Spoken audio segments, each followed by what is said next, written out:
vamos a tener una conversación por Zoom ahora con, bueno, ella es Melody Amal Khalil Kabalam. Es presidenta del Instituto Islam para la Paz. Hace poco leí una entrevista muy interesante que le hicieron a Melody. Ahora vamos a preguntarle cómo le llaman, si es Melody o Amal. Porque ella es una mujer que habla de mujeres y habla del Islam. Tiene mucho conocimiento, por supuesto, por estar presidiendo este Instituto Islam para la Paz, donde un poquito nos hace moderar la opinión o conocer para moderar nuestra opinión al momento de hablar de algo que totalmente desconocemos. Porque decimos, cuando surgió la pandemia todos éramos infectólogos y hablábamos de todo. Ocurren los incendios, somos todos rescatistas. Pasa en Afganistán y somos todos, periodistas internacionales para opinar. Pero bueno, hay que conocer un poquito, así que por eso vamos a estar a hablar con Melody cuando ¿está? Ok, la saludamos entonces, Melody. Buen día, bienvenida a la mañana del C. ¿Cómo estás? Hola, muy buenos días a todos, encantada, muchas gracias. No, gracias a vos por este rato y de alguna forma, de manera virtual, desayunar con nosotros con una charla distendida, realmente más allá de las noticias. Queremos informarnos un poco, ¿no? Creo que sos la persona justa para poder hablar un poquito del Islam y de la situación real de las mujeres hoy en Afganistán. Bueno, gracias por esta oportunidad, porque como vos bien dijiste, eh, a veces se comunica sobre una religión, sobre un modo de vida, sobre un país, sobre una cultura, desde el desconocimiento y nos olvidamos que detrás de una noticia que puede estar equivocada, en cierta forma, hay personas que creen en una fe, hay personas que siguen una religión como un modo de vida, como es el Islam. ¿Sí? Argentina tiene una gran comunidad musulmana, tanto de personas que llegaron a la Argentina y Argentina los abrazó, como a tantos abuelos y bisabuelos nuestros, y también argentinos que abrazan el Islam como un modo de vida. Entonces es importante poder hablar con mujeres, con musulmanes, con musulmanas.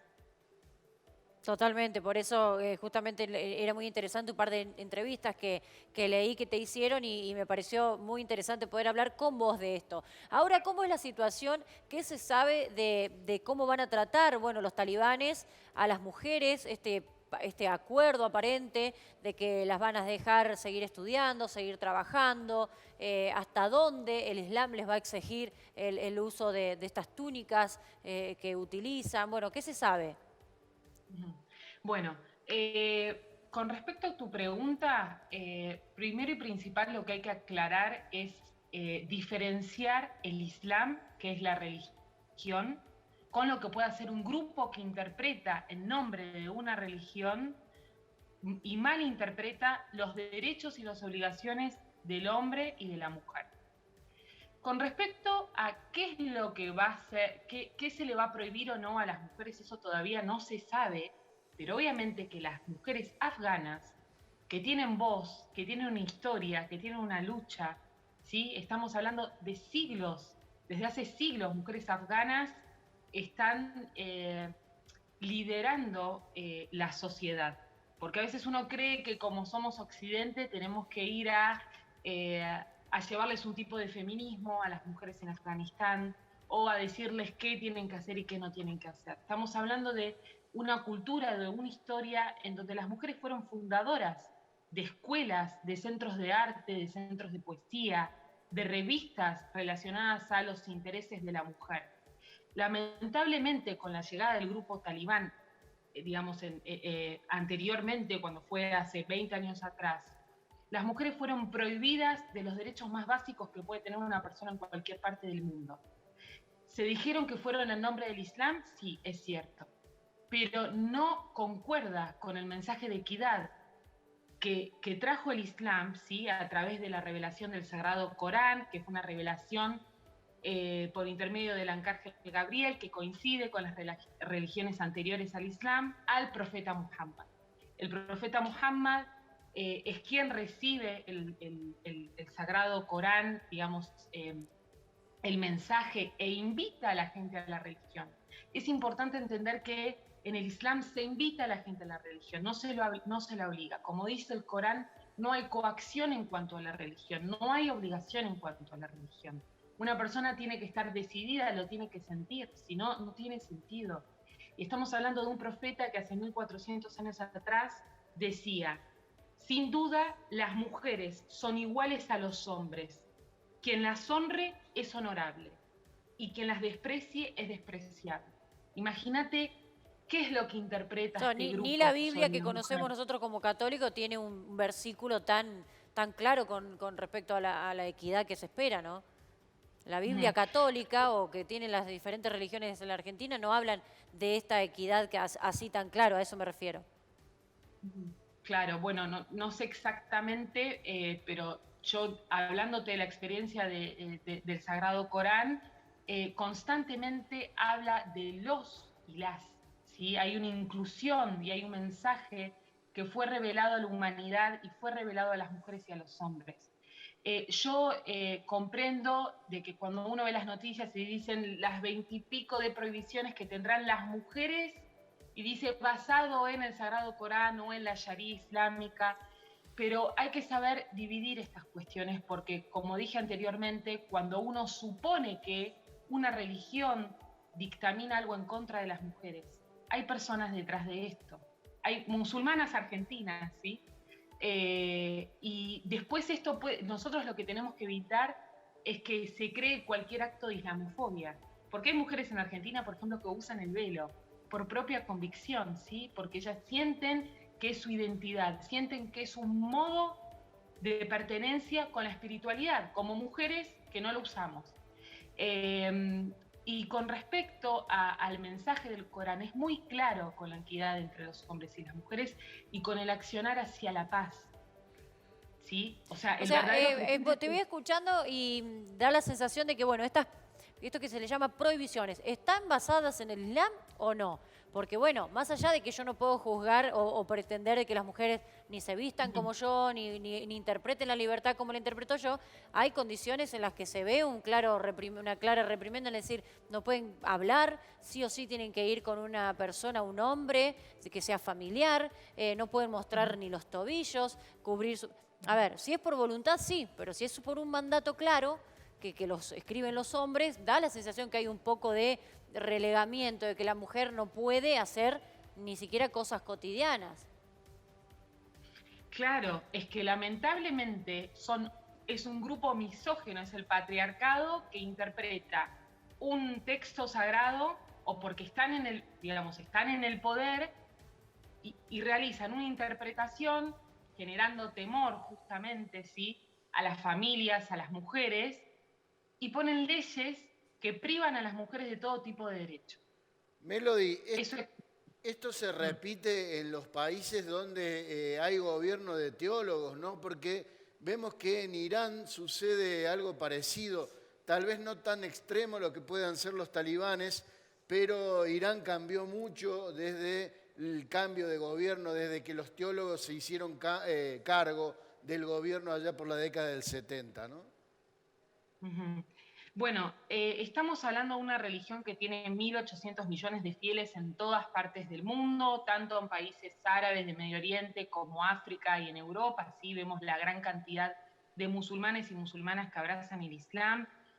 Yo, la verdad es que sobre Irán no conozco mucho, pero sí lo que te puedo decir que a cargo, digamos, de teólogos, digamos, dentro de lo que es el Parlamento y el gobierno, por supuesto que las leyes están adecuadas a un modo de vida religioso, si bien también tiene una población que no necesariamente es musulmana y tienen sus templos religiosos, digamos, y tienen la libertad de practicar la religión, pero sí tienen códigos relacionados a una interpretación que se hace a la religión, que esos códigos van tanto para los hombres como para las mujeres. Nunca se puede, digamos, comparar, ¿no?, el modo de vida y la forma de vida que tienen y la práctica Afganistán, Irán, no sé, u otros países en el mundo, porque también el Islam digamos, tiene muchísimas escuelas de pensamiento y hay una diversidad muy importante que tiene, digamos, su cuota positiva, ¿no?, de la libre interpretación, ¿no?, digamos, un razonamiento justo, porque cuando decimos uno interpreta el Sagrado Corán, ¿sí? y la Sharia islámica forma las leyes sobre las conductas, ¿sí? Este modo de vida, que no está únicamente limitado a la vestimenta de las mujeres. Tiene que ver con el comercio, tiene que ver con los contratos de trabajo, tiene que ver con la alimentación, tiene que ver con el medio ambiente. Estamos hablando de una religión que te dice que cuidar el agua, ¿sí? Lo dice en el Sagrado Corán, cuidar el medio ambiente es parte de la fe, es decir, el Islam no se limita a lo espiritual desde el rezo, desde la práctica religiosa en ese sentido, ¿sí? Acá hay algo que tenemos que tener en cuenta cuando nos dicen cómo podemos ayudar a las mujeres en Afganistán. La mejor manera de nosotros de poder ayudarlas es compartiendo sus historias, compartiendo su voz. Hay muchísimas mujeres que están hoy en día en redes sociales. En las redes sociales que usamos nosotros en un segundo podemos conectarnos y ver lo que ellas necesitan, ver lo que ellas sienten, lo que ellas opinan sobre esta situación. No es válido. ¿Desde Afganistán hay mujeres que están saliendo en redes? O sea, ¿pueden desde allí? ¿O mujeres? Yo he leído muchas que ya no están en Afganistán. Bueno, a ver. Hay mujeres afganas que se exiliaron con la entrada del grupo talibán hace 2 décadas, ¿sí? Pero ellas volvieron a Afganistán. Algunas hoy en día se encuentran viviendo en otros países, por lo general quizás se van a un país cercano como puede ser Pakistán o quizás están en Reino Unido, ¿sí? Yo no te puedo decir con seguridad ahora si esta artista afgana está en Kabul, porque eso no se sabe y entiendo que tiene que ver con una cuestión de seguridad también de ellas, pero hasta hace 2, 3 días muchas de estas mujeres estaban en Afganistán y están escribiendo desde allá. Si vos me preguntás, nadie lo sabe ahora dónde se encuentran, ¿sí? Pero me parece interesante poder escucharlas a ellas, porque yo puedo hablar desde Argentina, puedo hablar como una persona de fe musulmana, pero hay que entender qué es lo que ellas sienten, lo que les duele y qué es lo que necesitan. Y volviendo a la cuestión de la vestimenta, ninguna vestimenta en nombre de la religión es válida si las mujeres son obligadas a vestirlas. Melody, y eso concuerdo totalmente con lo que vos estás diciendo. Sí. A ver, disculpa, sí. Ernestina, mi compañera, quiere hacerte una pregunta, pero quiero recalcar esto que acabas de decir. No entendí bien. ¿Cómo es el tema de la vestimenta? Claro, hay un código de vestimenta que es aconsejable en el Islam, tanto para los hombres como para las mujeres. No son. Bueno. Claro, lo que pasa es que siempre hablamos de cómo se debe vestir la mujer musulmana. Bien. ¿Sí? Pero hay un código también para los hombres. Entonces, ¿qué sucede aquí? Hay un código de vestimenta, pero es una invitación a vestirse de esa forma. No tiene ningún sentido espiritual y religioso que alguien sea obligado a vestir de una manera que no quiere. Bien. Melody, bueno, otra de las cosas que sin dudas va a cambiar, aparte de todo lo que venís contando, es también el intervencionismo. Recordemos que Estados Unidos intervino durante 20 años en Afganistán, ahora con la retirada las cosas a nivel político cambiaron. ¿Tenés idea cómo va a ser a partir de ahora? Si, por ejemplo, hay países que quieren llevar ayuda a las personas que están en Afganistán o un intervencionismo nuevo, ¿tenés idea si eso es posible o si se está pensando, si se está gestando alguna cuestión así? Eso nosotros, digamos, todavía no lo sabemos. O sea, lo preocupante y lo claro acá es que con la entrada de Estados Unidos en su momento fue cuando, se potencia el grupo talibán y empiezan las restricciones sobre todo con las mujeres y también prohibiciones a los hombres. Porque hay muchísimas noticias que son desgarradoras. La de los primeros días, cuando los niños y los jóvenes se trepaban a los aviones y murieron muchísimos hombres allí. Ahora no se sabe qué es lo que va a suceder. No sé si ustedes vieron, pero que se está pidiendo ayuda humanitaria de muchísimos países y hay países que están refugiando a familias y sobre todo a mujeres y niños y niñas en países más o menos cercanos a Afganistán. Eso es lo que se sabe por el momento. Recordemos que el presidente de los Estados Unidos había declarado de que ahora Afganistán contaba con un ejército que estaba, digamos, en las condiciones de poder proteger a su pueblo, ¿no? Al pueblo de Afganistán contra el grupo talibán. Pero lamentablemente eso no sucedió. Bien. Melody, vos dijiste al comienzo que Argentina había abrazado a mucha gente. ¿Tenés idea más o menos qué cantidad de personas practican el Islam en nuestro país? Sí, mira, se habla de 1 millón de musulmanes en la Argentina. Sinceramente yo supongo que es mucho menos, porque en ese millón del que se habla también hay una gran cantidad de lo que se conocieron como los turcos, que son los sirios y los libaneses, que están por toda la Argentina, que no necesariamente son musulmanes, porque Claro. como sabemos, gran parte del mundo árabe, y sobre todo Siria, Palestina, el Líbano, hay muchos católicos. Sí, claro. Pero hay una gran cantidad, somos una gran cantidad de musulmanes que obviamente somos argentinos, hay algunos extranjeros por supuesto, pero lo que tiene siempre me gusta recalcar, gracias a la cultura que se forma en la Argentina, ¿no? Desde su población, esta interacción y esta mezcla de culturas que hay, del inmigrante que vino de Siria, del Líbano, de Italia, de España, de Portugal, y que se quedaron en la Argentina y abrazaron esta nación como su país, e incluso muchísimos hasta abandonando el idioma árabe porque se metieron de lleno con el amor, con las puertas que abrió la Argentina a tanta gente. Bueno, incluso tuvimos un presidente de origen musulmán, si bien se cambió a la religión católica, Menem en principio era de origen musulmán, ¿no? Claro, sí, sí, sí. Bueno, Melody, la verdad que nada, te agradecemos por este rato de charlar. Has notado y han notado que no preguntamos demasiado porque era un placer escucharte, aprender. No teníamos mucho que preguntar más que escucharte y eso es lo importante, es lo que queríamos hacer desde la mañana del C, desmitificar un poquito algunas cosas que hay en contra del Islam y entender de que lo que está pasando en Afganistán ahora es el patriarcado, es un machismo misógino de un grupo extremista que embandera al Islam para justificar acciones en contra de las mujeres, las niñas.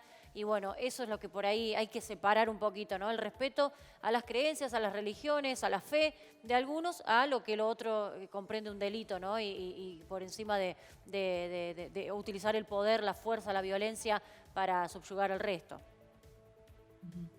Bueno, muchísimas gracias a todos ustedes por este espacio, porque realmente lo disfruté mucho de que pudimos hablar. Y no necesariamente uno tiene que coincidir, por supuesto, pero que ustedes puedan escuchar nuestra experiencia, nuestra voz, desde personas que practicamos la fe, es importante. Así que yo estoy muy agradecida. Melody, tengo una pregunta. ¿Te llaman Melody o Amal? Porque Melody no me parece muy musulmano. ¿No te parece musulmán? No. ¿Cómo te llaman? Bueno, pero justamente lo que te conté que pasaba con los grupos, me llaman de las dos formas. Ajá. Por lo general en la colectividad le gusta más llamarme Melody, porque no hay tantas Melody musulmanas, por lo menos acá. Amal, en realidad es Amal, es como que hay muchas. Así que me pueden llamar como más les guste y les parezca. Muchas gracias. Gracias por este contacto. Un abrazo. Chau, chau. Bueno, ahí charlamos con Melody Amal Khalil Kavalan. Ella es presidenta de el Islam por la Paz. Me parece que yo me quedé desburrada en muchos aspectos de conocer al Islam de la boca de una mujer islamita, ¿no? Musulmana. Claro, y que no la veíamos ni con burka ni con nada. O sea, estaba vestida como cualquiera de nosotros. Muy interesante la charla. Y hay que decir, Mimi, que la situación en Afganistán se está complicando más porque dentro de los grupos, digamos, violentos de talibanes, hay sectores ultraviolentos. Los Qadi aparecieron ahora y son mucho más extremistas que quienes estuvieron hace 20 años y que quienes llegan al poder a Kabul. O sea que la situación se puede ir complicando mucho más de lo que contaba Melody y de lo que sabemos hasta ahora.